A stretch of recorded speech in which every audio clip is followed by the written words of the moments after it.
Hey, good morning, everybody. This is Robin Ayoub from the Localization Fireside Chat, and welcome to an episode recording. We're recording today episode number 86. I can't believe we're saying this. I feel like we just started yesterday doing this podcast for this Localization Fireside Chat. Today, I have the honor and the pleasure to be joined by a friend, a colleague, and a well-known name in the industry, Kajetan Malinowski. And Kajetan, welcome to the channel. Good to see you. And Thanks, Robin, good to have you here. and nice to see you too. And you and I, for the audience, for those, we're not breaking any secrets by saying we've worked together at some point. When you worked with Lionbridge, you no longer work for Lionbridge, but we've worked together. You were in Poland, I believe, in Warsaw. Yeah. And we've had some exchanges over the years. And so, welcome again to the channel. As we say on this channel, everybody's got a story, and we've heard so many stories. We were recording episode number 86 today. We've heard so many good stories. Some stories are shocking to some extent, but they're all nice and they're all positive. And when we talk about the localization story, there's the three categories, if I may say that. One is people tell me I got into the industry by accident. I fell into it. And some people tell me like on purpose I joined. And some people they tell me it's a purposefully I joined the industry. Like happy accident plus on purpose. I was seeking something and I found it. So before any further ado, and before we dig into the hot topic of the hour, let's start by getting to know you on a personal level. Just tell us a little bit about yourself and tell us your story, if you don't mind. The floor is yours. Sure. So I'm Kajetan. Hello, everyone.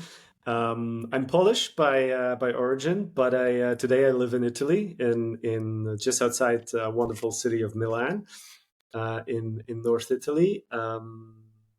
And yeah, I got into localization quite a long time ago. It was 2006. And you're absolutely right. A lot of people tell this, and this is also my story. It has been by accident. And I never planned any thought, and I actually never realized the industry like this exists. I was just out of university, and I studied marketing and management.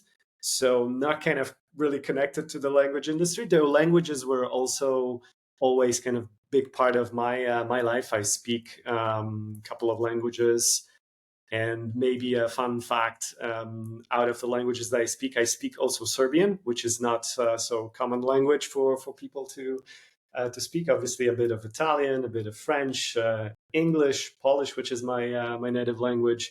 So few languages that I can speak, and I got into this industry by just kind of friends telling me about a company like Lionbridge that's starting to grow in Warsaw. I would be interested in kind of joining it, and it was supposed to be actually a summer job.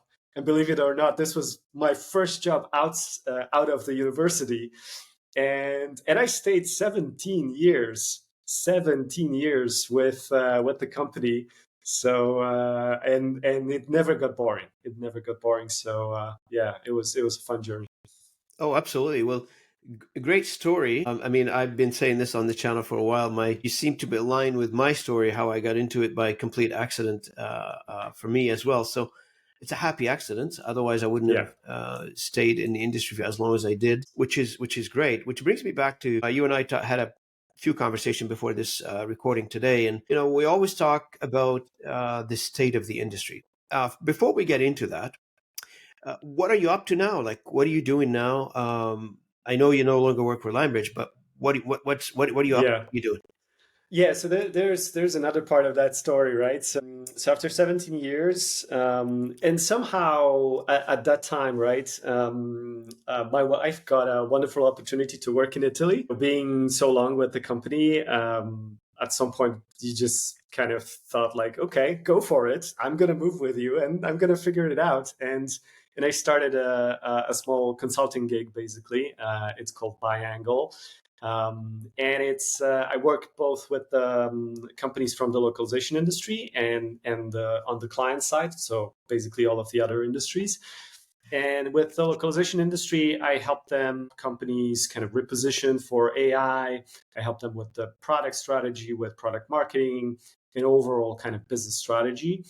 And then for all the others, I bring localization knowledge and expertise to the table. I help them, jump on the localization boat, kind of, go up in the localization maturity curve.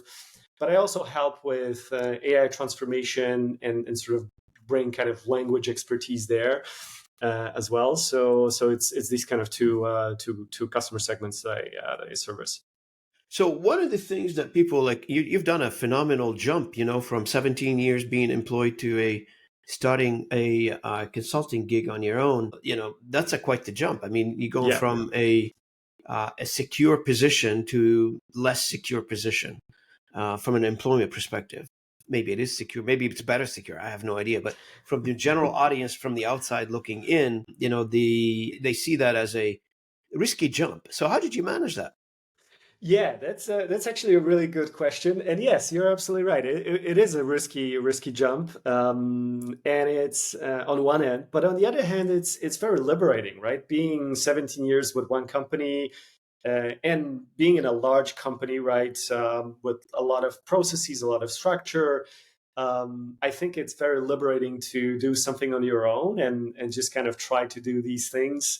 Um, and it's funny because you have to do everything, like your salesman, your marketing guy, your operations guy. You actively hunt for customers. You are your IT support, so everything is on you, and it's funny. I learn a lot, so it's a really interesting experience. I also very much appreciate kind of working a lot with the customer side, going deep in some of the customer organizations, understanding how they do business, where they use localization, what kind of problems they have.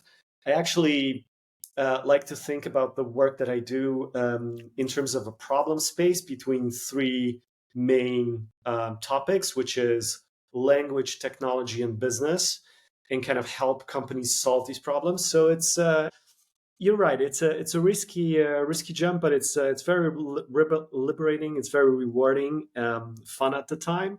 Obviously, it's also frustrating when you have to deal with complexities of running your own business and having to deal with accounting issues and all of these different things. But it's totally doable. And actually, I would recommend, especially for people that have been quite long time with a company, to just kind of embrace this and do this jump, because it's very liberating. It's not So like so moving I to the can dark side recommend or it. something, is it? Yeah, yeah, So beside the change in jobs, you changed countries. I mean, you were yes, you mentioned you were in Poland, and then you're in yeah. Italy now. Has that had any impact on you? Yes. It's a big change, and it's this is not a first rodeo for me. I'm a kid of diplomats, so I in my early kind of childhood years, I would change countries every 4 or 5 years. So up to my 2021st year, I would have, I don't know, 5 or 4 different countries that I lived in, or 5 kind of moves that I make. So it wasn't kind of completely new, but it took some adjusting, right? It's a different culture, it's a different language. It's just a different way you do things and go about things here. Like, we had these kind of awkward situations when you walk into a cafe at, I don't know, noon or 2 p.m. and you ask for a cappuccino, and everybody looks at you with this crazy kind of look, because Italians obviously drink coffee with milk up until, like, I don't know, 10, 11 in the morning, and after that it's just espresso. So you run into these kind of situations, but you learn, and you learn this new culture. I think it's fascinating when you learn this language and you absorb the language, and through the language you learn the culture, this cultural references, and you kind of realize maybe loan words in Polish or other languages. So it's a fascinating journey, and I enjoy it very much. So, now that you're starting on your own and you've got a few things on the go now, brand new stuff, brand new initiative. And I know, having been doing this, speaking to a lot of professionals in our industry, I've met a few consultants over the years, over the year and a half that I've been doing this. here on this channel. Is there a demand for consulting business? Is there Oh expertise yeah. out there that is required for the consulting business? My question, it's more related to, is the localization industry to some still a mystery? And that's, they need the external help to help them. Yes. I think it is. The demand is pretty big, and the reason is there are many reasons for this, right? There's a lot of change going through the business anyways because of the AI, and a lot of companies are reevaluating their localization practices. Some of companies that haven't been so far along the localization maturity curve are kind of realizing, hey, we've been doing this in a very manual way. We've been using, I don't know, Excel and emails. There's probably a better way, and everybody's talking about AI right now. So maybe localization is, or translation is, the early kind of use case for AI. Let's kind of start doing this. So a lot of customers, there's a lot of demand for that. And then obviously in the localization industry, there is a lot of movement on the market with the mergers and acquisitions, with companies trying to reposition for the AI first age, right? So everybody's trying to figure out, okay, what kind of products should we be selling? What is the messaging that we take to the market? How does the customer change, and what are their needs? Could we build new products, and what those products could be? What are maybe the new market segments that are being created, right? So there's a lot of these questions, strategic questions, the companies on both parts of the market spectrum are asking themselves, and that's where consultants come in handy, right? So I think the demand is there, and definitely it's growing, and so far so good. Yeah. So, one of the things that in our industry, as you already know, the industry in general, is the population age in our industry is aging, right? So, and you see like a lot of these individuals, such as yourself and myself, who's been working for, and many others, not just the two of us, many others been working for not just large organization in the industry in general, for Mm-hmm. many years, and they're at a fork in the road now. And I think Yeah, you're the example. And now they're wondering, what do I do? And is there an opportunity out there, and etc. So you've solved that by demonstrating, here's me, I've done it. And for others, if they want to use your case as an example, maybe they can reach out to you and ask you, how did you do it, in yeah. more details. But the question is, when you're detached, when you're outside of an organization and you're on your own now, and you are selling your expertise, your advice to others, the biggest question, I guess, in my mind, and somebody else who's possibly your customer, how do you stay up to speed on knowledge? How do you keep up with the latest advancement, process, procedures, technology, etc.? So what are the tools and methods, whatever you can share, we're not asking for Mm-hmm. secret recipes here, that you stay up to speed on the knowledge of the industry? Yeah. I mean, it's a really good question, and the answer is not simple, but obviously it's about reading, and kind of reading the industry news. It's about also trying to be as much connected with the developments in AI, and that is hard because there's so much going on every single week. There are new models coming online. There are new use cases. So that's really hard. But again, you have to devote a part of your day to just kind of reading. It's also networking, and I think this is the most useful. Kind of staying in touch with some of the brightest minds in the industry, and kind of comparing the notes. Sometimes you run into a particular challenge or issue, or somebody asks an interesting question, and you kind of reach out. And I think LinkedIn is incredible tool here, and something that I use quite often to stay in touch with people. And it's sort of this it's almost like a practice. Like every day, it's about thinking about your day. What do you want to do? It's about a bit of networking. It's a bit of hunting and looking for new customers. Then obviously doing and working on the particular projects you've got going on. So there's that. I try to read books. So for instance, today on my table there's something around content design, which I think is really interesting because it's about kind of thinking about broader kind of end-to-end life cycle.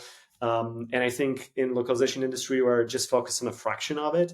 So just kind of, going outside of that box and thinking more broadly is super helpful as well. Absolutely, rounded knowledge. That's what you're aiming for, I'm assuming, in this case. Yeah. So now that you're sort of like not inside the side of the corporate side of the industry, but you're on the independent side of the industry, so you probably have different views now. You probably see things differently from the outside of the large organization looking to the industry versus being inside of a process kind of thing. So, what is the status of the industry right now? And from your view, where are we? Mm. Yeah, this is everybody asks this question. Everybody talks about this.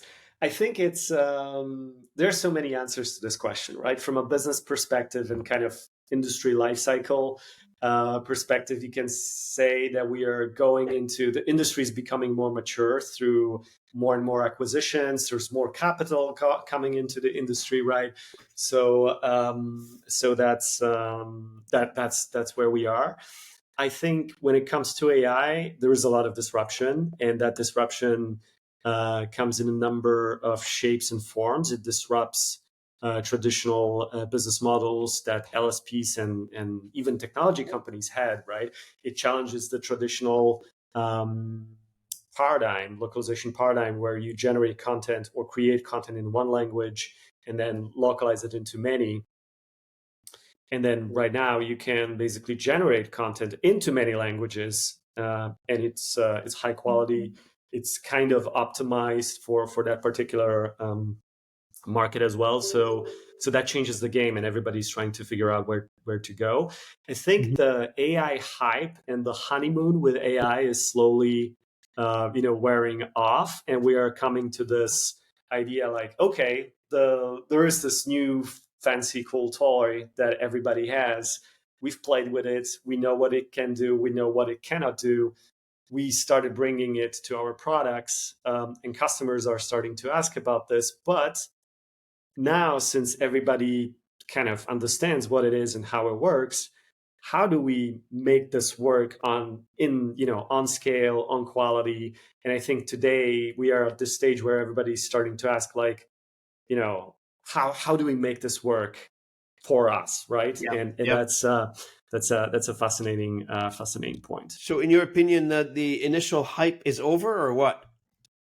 I think we are maybe not entirely right, and especially because there's so many new developments, right? So the hype gets fueled, and you constantly see new models, and by models I mean not only the LLMs that just generate text, but also when you think about video. When you think about video, I don't know, generative AI that generates video, right? Year and a half, it was very, very clunky. Today, it's like when you look at Sora, for instance, it's just incredible. And this is just we are getting started, right? But on the other hand, I think the AI industry is an industry that is up and coming. It's developing, and overall we are in very early stages of that industry, of that disruption. I always like to give the metaphor of internet of the 90s, right? Which is, imagine you're in 95, you've got this kind of world wide web, and you use it to I don't have to post imagine it. I lived it. there you go, right? and you kind of use it to post a very static web pages that basically sort of resemble a digital version of leaflet, where just around the corner you've got e-commerce, you've got the web 2.0, you've got all of these amazing technologies that we today know, understand, and kind of take for granted, basically. And I think down the line for AI, the same thing is going. Just there is a lot of chaos, a lot of commotion, and not everybody understands where the things are going, and what kind of emerges from that chaos, right?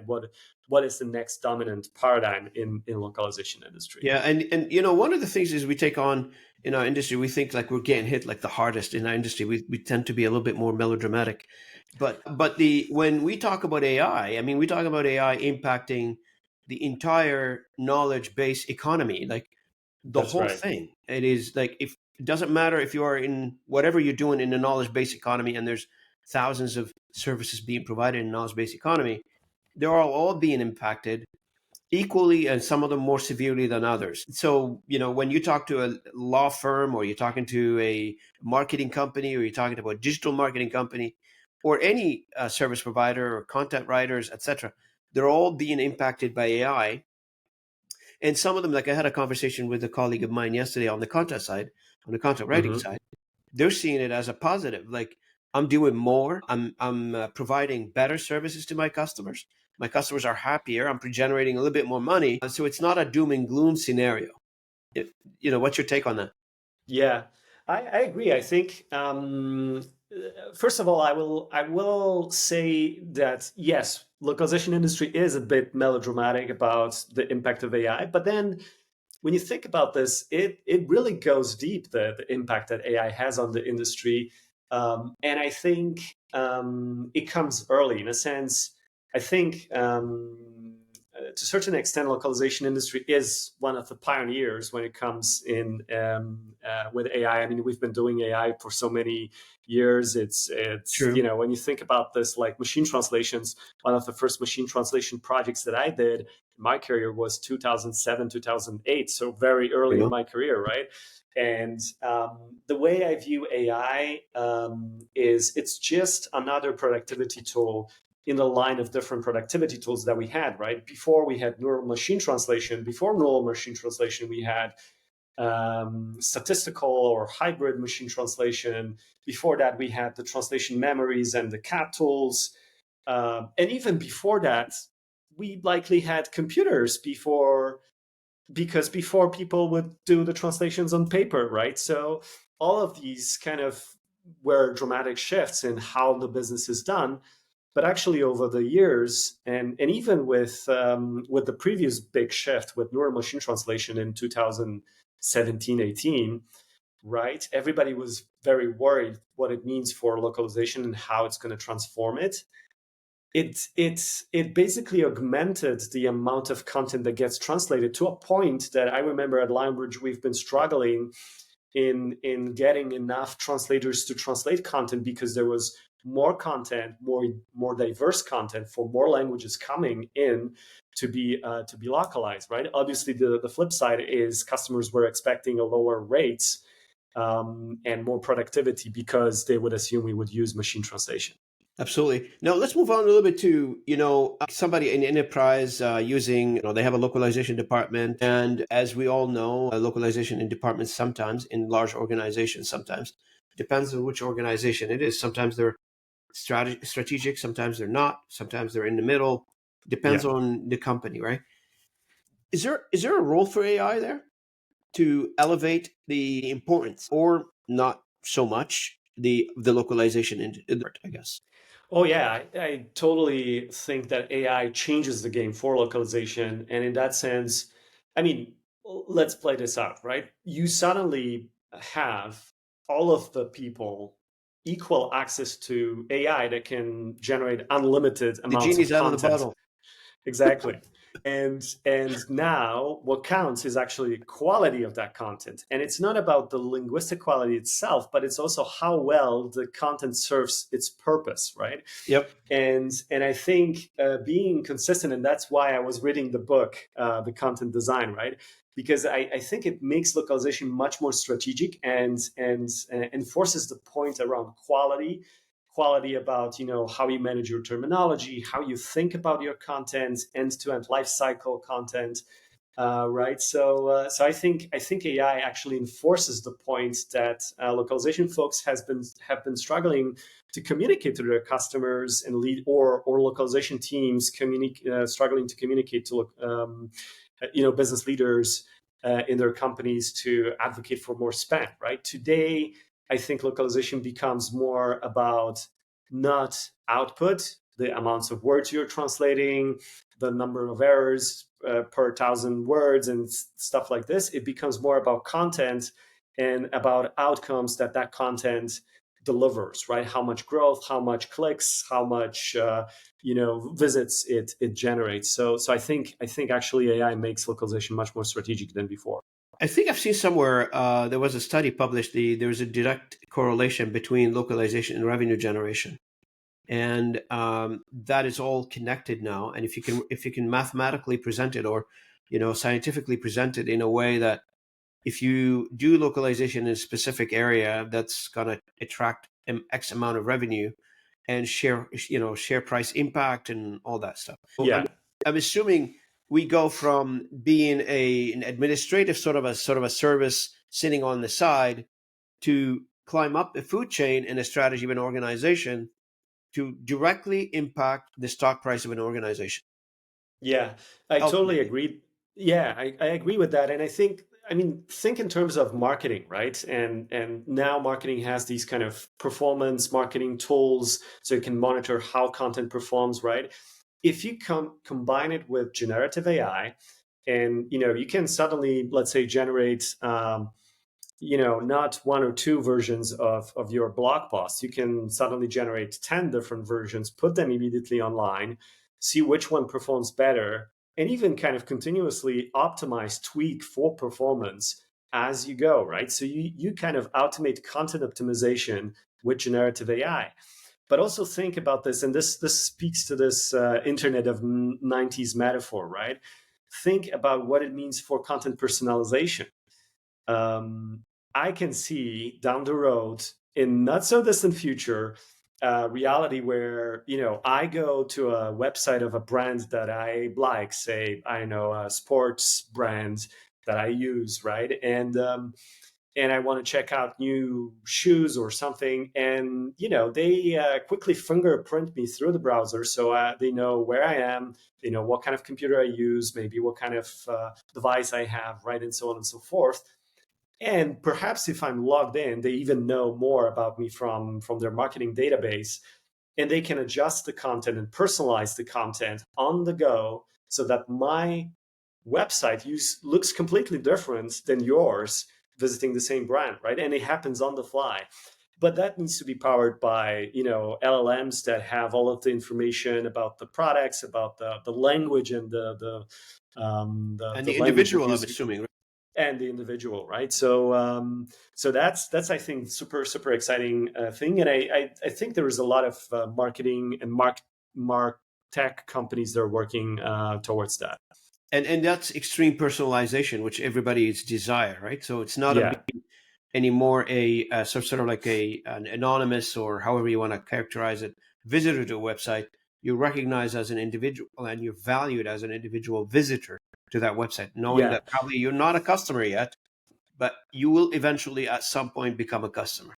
Yeah, and it's really kind of elevates from thinking about just translation to thinking about content experiences and how you build these multilingual experiences for your customers, right? So I think it literally makes language a dimension of a product or service, and localization industry, because Sure. we've been dealing with language and technology for so long, we are very well positioned to help customers solve these problems. So we talk a lot about the commercial aspect of localization, meaning there's two types of localization, right? So there's regulated translation. I'm obligated to translate because legislation or because many other reasons. And there is the commercial aspect of localization where I see revenue generation attached to localization. So how does Yeah. the what we just talked about this morning, how does this transfer to a legislated or regulated localization aspect, be it a government or be it a institution of some sort? Does that story change or no? Uh, yeah, everybody's looking at AI, and everybody's trying to see, how much they can leverage AI to increase productivity. I think with regulated industries, it's kind of two things are going on at the same time. One thing is it's kind of, everybody's interested about the productivity, but then again, on the other side, everybody's thinking, okay, but then it's not yet predictable enough. to suit our use case, right? Because we care about quality, right? When you think about, let's say, using AI for translation of healthcare content or patient outcome information or diagnosis, right? It's pretty important that this stuff is accurate, and it works well, right? And in some cases, I would even say when you think about automating interpretations, for instance, in healthcare context, um, it's difficult. I mean, healthcare is very personal. It's very so it also depends on kind of building that personal connection and connecting with the patient, and sometimes even dealing with very tough situation, giving bad news to the patient, et cetera, right? So you cannot do this with AI. So Yeah. I think there's an opportunity there and excitement around that, but there is also consciousness that there are serious limitations to AI. Yeah, like one of the things is when we think about AI by itself is that entire open network of AI engines that are distributed around the world. Right. And one thing at a 100,000 foot level kind of a thinking here is that how do you make sense of it when it comes to coexistence of AI within the ecosystem that we've built over the years when it comes to regulations? Europe, GPDR, I guess, or GDPR, um, Hmm. it's part of it. Like the entire personal information sharing part becomes a big, big problem. Yeah, and I think legislation and generally governments a bit are on one hand conservative, but then again the pace of change is so huge, that it's hard to catch up, and it's hard to grasp all of the implications of AI, right? And what it means for, like, we started this podcast by saying like AI impacts so many different industries, right? And it's perhaps makes some jobs obsolete or automates a lot of some tasks that people do. So suddenly you could argue that there might be significant amount of people seeing their jobs being automated. Like, how do you as a state or as a government, how do you deal with that Hmm. complexity, right? And I think it's a transformation. But then again, I always come back to this wonderful quote from William Gibson, I guess, that yes, the future is already here, but it's not evenly distributed, right? It's this pockets of organizations and pockets of industries, I love that. That's a and good characterization. right, I think that the change doesn't come equally fast. And think about I don't know, the transformation in the way we produce electricity, right? These technologies have been around for so long, right? We've been talking about electric cars for ages, and you know what? Yes, we've made significant progress, but we still, most of the cars, like 89, 90% of cars are basically based on combustional engine, right? So I think we also underplay a bit the change management that needs to happen, and what it means, how strong is the kind of how much time it takes to go through that change, right? So I wouldn't be worried that AI is gonna put millions of people out of Out work of job. tomorrow. It's gonna be a transformation, and I think AI brings actually a lot of new opportunities that might not be super clear today, but they will crystallize over Absolutely. next quarters and And years. as I always said on this channel, is it's not you don't have to worry about AI taking your job. It's you got to worry about somebody who knows AI taking your job. Yeah, that's perfect way to put it. Yeah. So tell me, I mean, for customers who are just starting to take on AI into their work or into their process, and they probably, the case could be made that if they ever use localization is the first case of using AI, as you mentioned earlier. AI, statistical machine translation. I remember the first one, the first iteration, it came out. It was just a rule based stuff that you Yeah. probably came up with, some output. Or some people say, well, it did what it's supposed to do back then, and we improved on it from there. But one could make the case that that was the early cases of AI, I'm assuming. Yeah. Yeah. And I think, companies that are trying to figure out how they start with AI. I think it's start small, start with simple things, start experimenting. If you translate a lot of content, start looking at, what kind of tools you use. Maybe there is a platform that you can use, or maybe there is a company that you can start working with to help you through that transition and journey. When you produce a lot of content and you've got a larger content team, start kind of playing with GPT and see how much content you can generate through it. And even I find where ChatGPT is super useful is just kind of brainstorming and sort of Improving. yeah, exactly, and kind of ideating, I guess, Yep. right? Trying to find different angles to look at the same thing. So there are so many use cases you can use AI for in a company. I would caution though to be careful not to to think about data security, right? Because it's easy to put your sensitive data into AI, right? And all of the freemium services are basically kind of using that data to train themselves. So I'll be cautious. I think it's very important to actually look, and every single company is unique in that sense.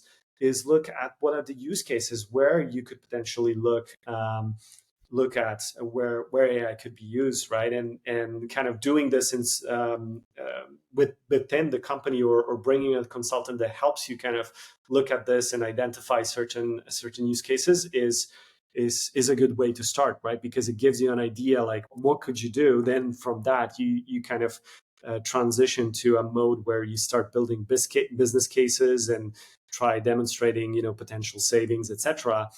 And from that you go into that full mode of kind of deploying and looking at particular solutions, right?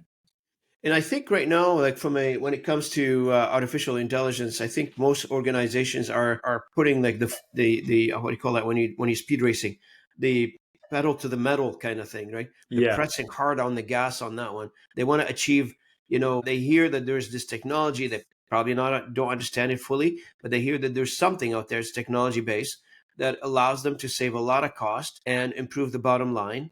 And they're pushing everybody to embrace it quickly, and it goes yeah, both ways. I mean, that's the objective of the owners of these companies, but then there's the objective of an employee. I want to get things done faster, quickly, with less stress, and AI allows me to do that. yeah. If you work with it, there's benefit for both here. Not necessarily because you're using AI, as we started talking earlier, that you're going to be replaced, but no, it's going to make your job easier. Yeah, but I think there is also a lot of kind of misunderstanding what AI is and what it can do, how far it can go. So like maybe early this year, maybe late last year, I've heard of customers kind of going full in with AI, kind of getting rid of their, I don't know, content teams or localization teams, just a couple of months down the road, realizing like, okay, this is not as good as we thought, and we have to hire all of these people back, and we have to actually do it in a proper way and rethink our strategy, right? So I would advise against very quick kind of and this kind of wishful thinking. I would be very considerate and kind of think more strategically about AI. I think as with many other technologies, the old adage is true: garbage in, garbage out. That's So right. I think what's key to make your AI deployment successful in any kind of aspect of your business is really thinking about the data and building that data, thinking about what kind of data we have, what kind of data we need, how can we improve that Mhm. data, how can we build maybe knowledge models that could power the AI, because all that investment into data will pay back. And let me put this differently. When you think about localization companies, right, we've been talking to our customers about importance of curating glossaries, building translation memories, cleaning, keeping them in shape, uh, creating the style guides, right? This is all super powerful data that you can use to power your AI, That's right? right. And to significantly improve output and quality of that output. So yeah, I think localization industry is really well positioned deliver on I AI. think we always talk about a human in the loop, and the biggest dilemma right now, just in the industry, not for us, for our customers, is to figure out how much human do I need to inject into the process. Yeah. What is the percentage of technology versus a human, and what is the sweet spot? And I don't know. I mean, you're the expert here. Is there a magic formula for this, or is it experimentation? Well, I think there's no magic formula, and there's no specific answer. Like for this, it's 50-50, or I don't know, 80-20, right? And I would venture to say this changes over time, right? So I Yep. think it's more about process and more about thinking strategically and optimizing. I think when we look at translation, we've been seeing the amount of human intervention diminishing, and we can see from a bunch of companies that are, tech-enabled LSPs that have a lot of technology behind their TMSs, that they kind of continuously improve and increase the amount of content that gets automatically processed, translated, or in whatever way transformed. So that's happening, but that there is always a fraction that's done by humans. And because there is ever more growing amount of content that is being localized and translated, the work for humans there will always be more and more, even if that percentage that you have to handle diminishes. 2% out of million words is still a lot of work, and then tomorrow it's going to be a billion words, right? So I Absolutely. think it will always, there will be always a fraction that humans need to And address. you brought up a very good point, which is we always neglect to emphasize and stress on is AI is causing the amount of content to grow exponentially. Yeah. So the Gen AI aspect of things, it's causing before we used to create content using, manual ways of creating content. Now we have an easier way of creating content and an effective way of creating content. If you do it well, if you use the right prompting, this is producing decent quality content. Right. And I think it's also about thinking which part of the localization or your content process you automate, right? Because we think kind of automating late stage, maybe QA, maybe the whole translation, right? But actually Mhm. AI helps you, pushes the stress on the quality, which means it pushes it more on the left of the process, right? It means like design your content better, have better materials, language assets to power your AI, and then your content that comes out of AI is going to be much more predictable. It's going to be higher quality, and you will be able to actually scale much faster, right? Think about this challenge that companies have to contend today with, right? You are, let's say, a company that has a SaaS company. You have, I don't know, 10 different products. You operate globally, maybe on 60 different markets. You've got your customers, on many different channels. Think email, think blogs, websites, YouTube channels, right? Twitters. Like there's so much content you have to manage across the different content types, different languages, different digital channels. You have to get your AI right, because you cannot get to the scale and quality and that content velocity quickly enough if you don't get your data right and your AI right. Absolutely. Now, as we wrap up the conversation, and I can't get enough of this conversation. This is my passion, I guess, to continue on with these types of conversations, and this is what this channel is about, to allow me to have these types of conversations. Yeah, I mean, it's a fascinating topic, isn't it? Like It's a bit of a there's selfish so thing much on my going side on. too. Yeah. Before we move on, one last thing. We is it game over or is it game on? Like, what is your outlook? Yeah. Oh, so I'm biased because I'm kind of optimist by definition. So for me, it's definitely game on, but it's not effortless, right? We all have to challenge ourselves how we think about localization as a business, how we think about localization as a process. We have to all start thinking more broadly. So not maybe only about translation and localization, but also about end-to-end content lifecycle. And we have to think about customer, right? Because customers are struggling with this, right? If They are on the market. Their competitors are maybe more advanced on AI. They feel that competitive pressure. They need to catch up, or they need to move quicker. And we, as an industry, right, not having these skills, talents, technologies, we can help people and companies get up to speed with AI and help them make more impact, right? So I think we have to think about customer first, and how we bring value, add more value to them through the services that we can render. And it's going to be less about translation. It's going to be more about content strategy. It's going to be more about quality assurance. It's going to be more about building these language assets, curating, and helping customers frame that global brand voice of theirs to use for different AIs. But I think the opportunity is there, and I'm pretty excited about the localization industry. Absolutely. Before, thanks for this, and thanks for your time today, Kajetan. I really appreciate My it. pleasure. It's been a pleasure to have this conversation with you. It's refreshing, and it's always good to talk about a topic that we both feel so strongly about. So, thanks again for joining me today on this podcast. I know it's afternoon for you, but it's but it's 10 o'clock for me in the morning here, and we still have a full day of meetings ahead of us. I'm sure your work is not done yet. Any last comments, last observation before we wrap it up? Well, as I said, I think it's super exciting times, and I think it's just being a bit patient, but also being very open and kind of experimenting with the technology.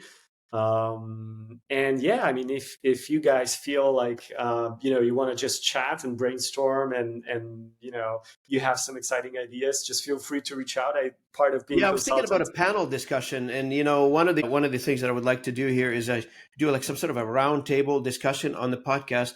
Oh Bring yeah, you and a couple of other experts and put them on the podcast and talk about it. I think it's an important enough topic that we continue the dialogue on it. I don't think we talk about it enough, and the yeah, more voices out there in the ether, I think it lights up the light. It lights up the way for many people that they're looking for guidance in this.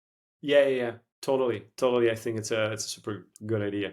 Again, thanks so much for being a guest on the podcast today. For our audience, thank you so much for listening in or viewing us on YouTube, whatever channel you're using. And thanks for liking and sharing this content.